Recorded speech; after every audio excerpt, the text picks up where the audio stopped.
Ayan o, tingnan nyo o. Taas. Huh? Grabe o. Pa! Ikain ko na yun nga malunggay. Didila na yung may sa cover, igagawas ko na diretso.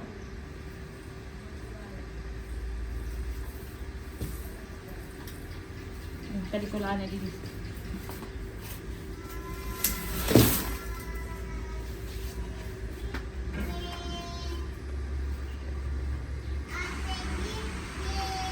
Yeah. Oh, wait. You need to wait.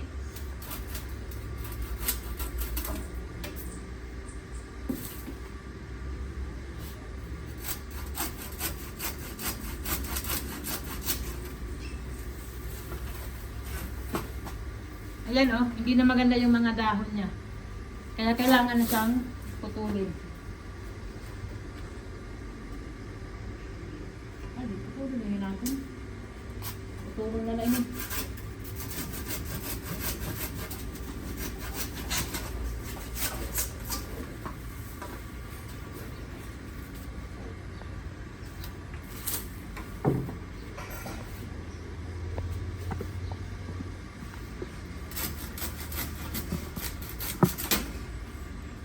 Nahulog.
Wow.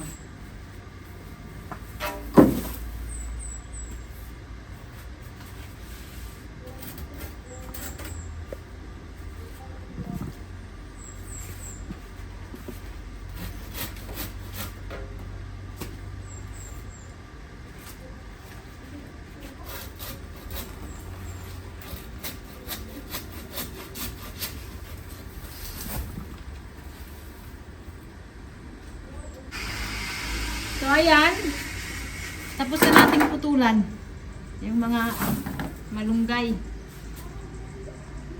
So okay lang yan kasi mabilis lang tumubo yung malunggay mga kamamsi.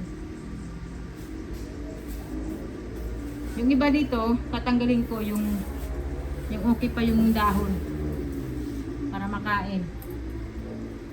Lagay sa manok.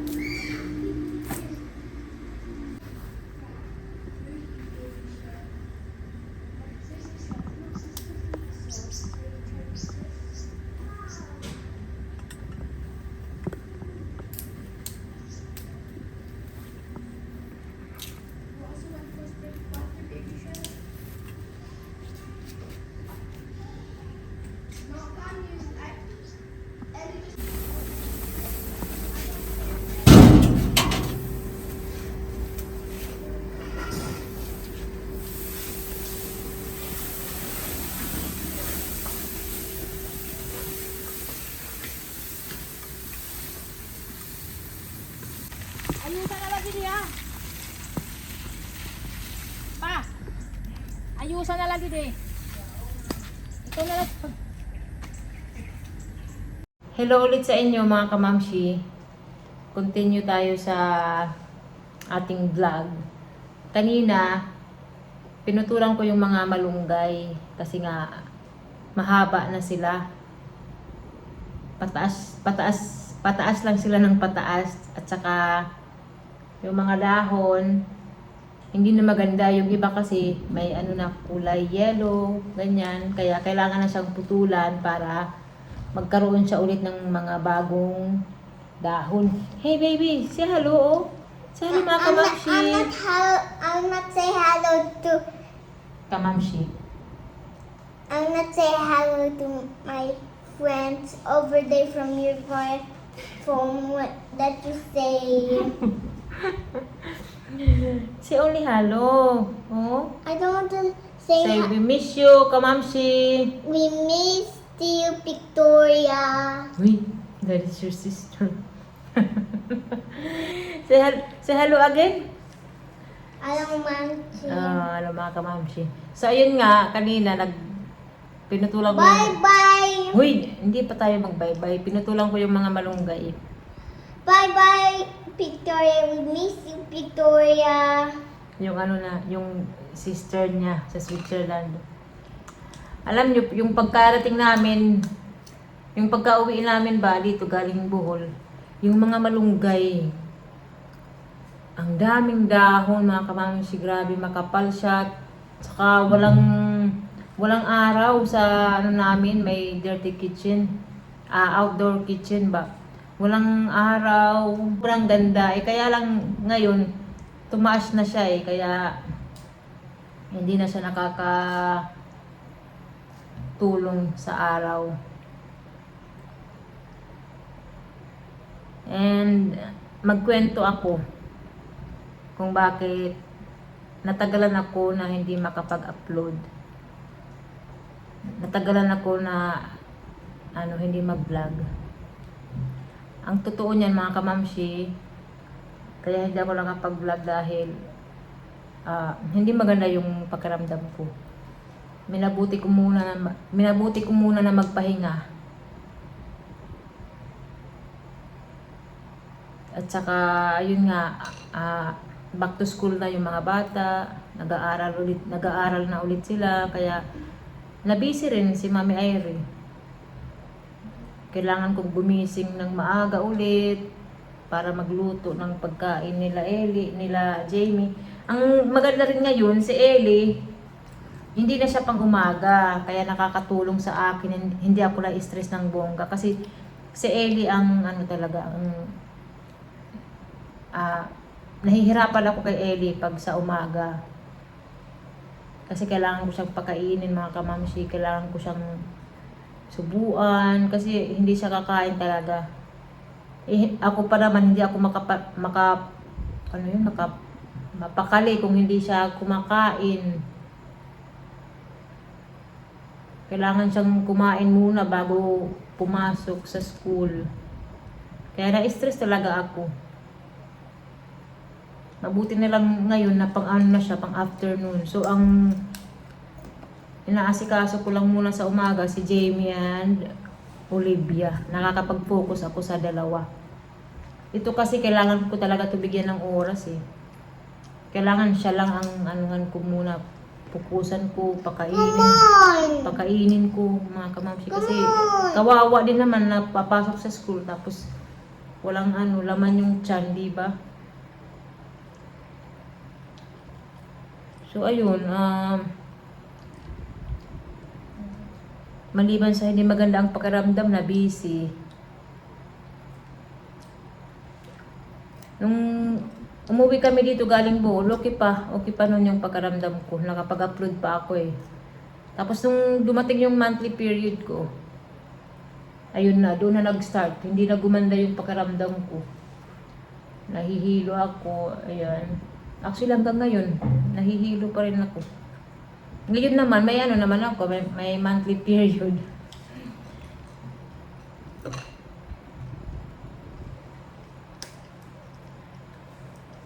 Pag nararamdaman ko na magkakaroon ako, ano yan, hindi maganda talaga yung pakiramdam ko. Ilang araw muna yan. Para akong tinutorture mga kamamsi. Ilang araw yan, tapos ayun na, magkakaroon na ako ng monthly period ko. Siguro mga 3 araw, ayan. Pahirap talaga sa akin yan kasi marami akong mga sintomas na nararamdaman. Sabi ko, pag may naramdaman ako na hindi maganda, sabi ko ay magkakaroon ako nito ng menstruation, ganun. Hindi ko alam, baka sa ko, hormones or hormonal imbalance, hindi ko alam mga kamamsi. Kasi ngayon hindi naman ako nag-pills, yung anti-baby pills. Wala na, simula nung umuwi ako dito. Galing Switzerland, hindi na ako nag-pills. Doon ko yun in-stop sa Switzerland eh. Matagal din akong gumamit ng pills mga kamamsi, kaya siguro ngayon, yung ko hormones, hindi maganda. Talaga siya. Hindi balance eh. Ngayon ko na nararamdaman yung epekto ng mga pills na yan. Anti-baby pills. Contraceptive pills. Yay! At saka, yung concern ko is yung nahihilo ako eh.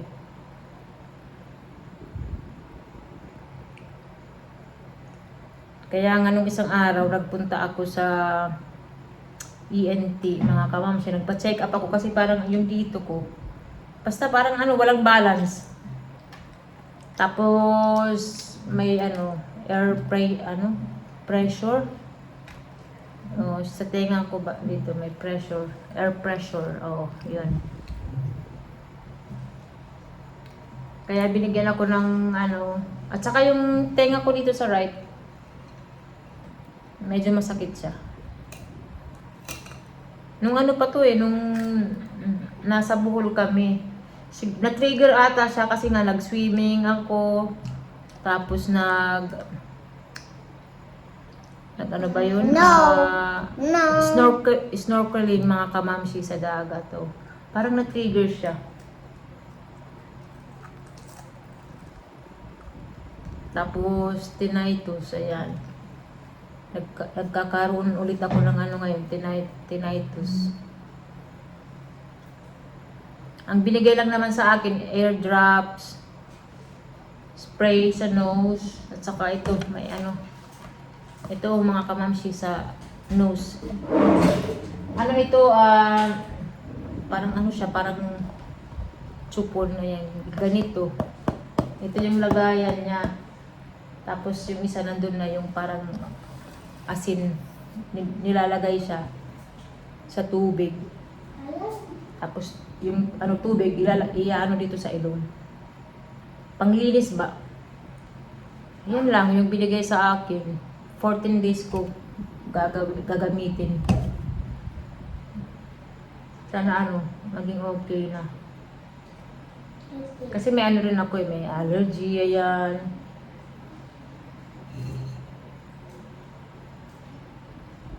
Tapos, pag nahihilo ako, ang ginagawa ko, ginaganyan ko yung ilong ko para lang ba ako, maging okay yung pakiramdam ko. Sabi ng ENT na wag kong gawin palagi. Baka raw mabutas yung eardrum ko mga kamamsi. Hindi raw maganda yung ganun. So yun lang yung you want to go up na? Wait ko mami. So yan lang yung update mga kamamsi. Maraming salamat sa mga namumumusta sa amin, sa akin. Kasi nga matagal walang upload. Nababasa ko sa mga comments ganyan. Hindi lang ako makapag-reply. Pero maraming salamat sa nyo, concern nyo sa amin. Sila Di Marco, okay siya. Yung mga bata, okay naman mga kamamsi. Busy sa pag-aaral. Mom, I'm already tired. Are you tired? You need to wait. First kay magbabay tayo sa kanila. Oh, sit down first, come here, sit down here. Ako naman, okay. Yun nga lang yung, nahihilo ako, yan lang yung, ko ngayon, problema. Mabuti nga na natuloy yung birthday party ni Olivia, mga kamamsi, kasi hindi pa ako 100% na okay. Talagang pinilit ko lang You wanna show you one? mga kamamsi yung You wanna yung sa show you one? Wait. Okay, you show me. Pinilit ko lang yung sa birthday ni Olivia kasi nga gusto ko matuloy yun eh. Okay, show you one. Yun ang promise ko kay Olivia na I'm gonna show you mabigyan ko siya ng birthday party kasi last year hindi ko siya nahandaan kasi nga may sakit ako noon. Kaya sabi ko kay Olivia at saka sabi ko sa sarili ko na hindi kailangan matuloy yung birthday party ni Olivia kasi kawawa. Hindi na nga kami baby wait. Nagyayaw-yaw pa ang mami. Hindi na nga kami nakapag-invite ng mga kaklase ni Olivia kasi ayun nga, hindi ko kaya mag-entertain ng maraming bisita. Nagyayaw-yaw pa ang mami. Sit down first, sit down, Olivia. Okay. Hindi ko kaya mag-entertain ng maraming bisita. Nakabili na kami ng invitation card, pero ayun, hindi kami nakapag-invite. Yung mga in-invite ko na lang yung mga malapit namin na kaibigan. Yun lang. At saka yung mga pamangking ko, pamilya. Yun lang yung namin, bisita. Pero naman, masaya. Masaya yung birthday party ni Olivia. Simple lang. Sila, nagtinikling. May, yung pabitin, pabunot, basta. Yung yung mga laruan or doon. Chicheria. Maganda mga kamamsi. Simple lang yung birthday ni Olivia pero masaya. Masaya din ako na natuloy yung birthday party. Nairaos ko rin yung birthday party ni Olivia. Nakakapagod din mag-organize ng mga ganyan, mga birthday. Lalo na kung may ibang bisita. Kung kami lang, okay lang mga kamamsi. Walang problema. Uy, pagod na ata ito na bata. Oh. Nagyayaw-yaw pang mami. Yeah. So, ayan lang mga kamamsi. Yan lang yung natin, chika. Maraming salamat ulit sa pangungumusta kay Mami Irene. Sana maging okay na yung pakiramdam ko.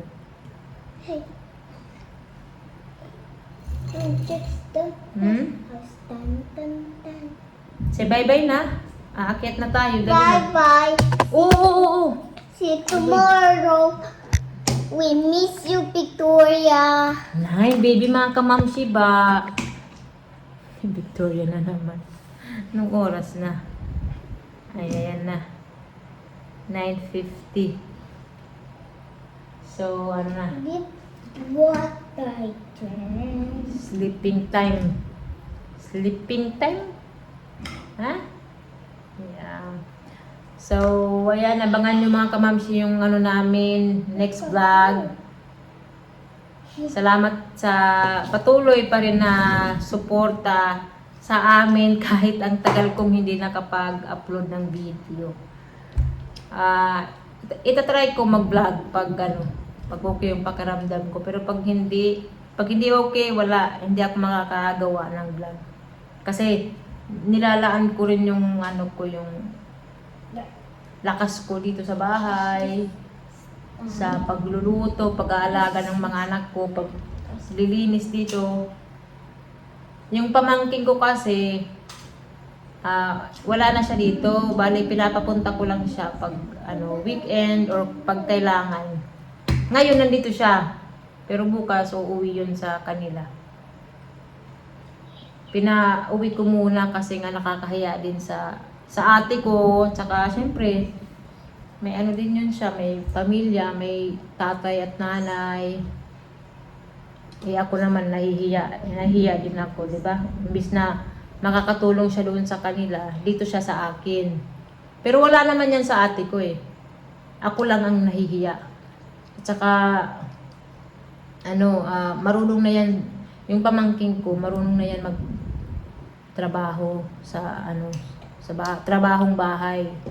Natuto siya dito sa amin. Kaya, sabi ko, pag nandun siya sa bahay nila, maglinis siya, tumulong siya sa mama niya, yung kapatid ko, ate ko, tumulong siya doon. Magsaing siya kapag wala pa yung mama niya. Kasi yung ate ko, teacher eh, ang layo, mga kamamsi. Nasa summer pa yun siya nagtiteach.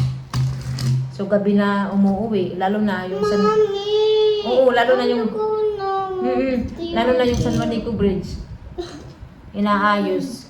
Kaya ang hirap. Mahirap yung biyahe ba pabalik dito sa Tacloban. Kaya minsan ako yung dito sa bahay maglinis. Si mama naman pumupunta naman din dito. Inaalalayan din ako sa mga gawaing bahay. So ayan mga kamamsi, tapusin ko na yung video. Thank you so much sa concern talaga. We love you mga kamamsi. Ingat kayong lahat. Bye-bye. Bye-bye na dali na. Bye-bye, Victoria. We missed you, Victoria. No, baby, mga kamamsi. Also, Kamamsi. yes. Say, we miss you, kamamsi. We miss you, my dear Mamsi. Munchie. O, Swiss Miss na lang, Swiss Miss.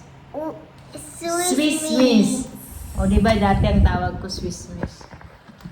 Ka-Swiss Miss, kamamsi, maraming salamat ulit sa inyo. Bye-bye. See you sa next vlog.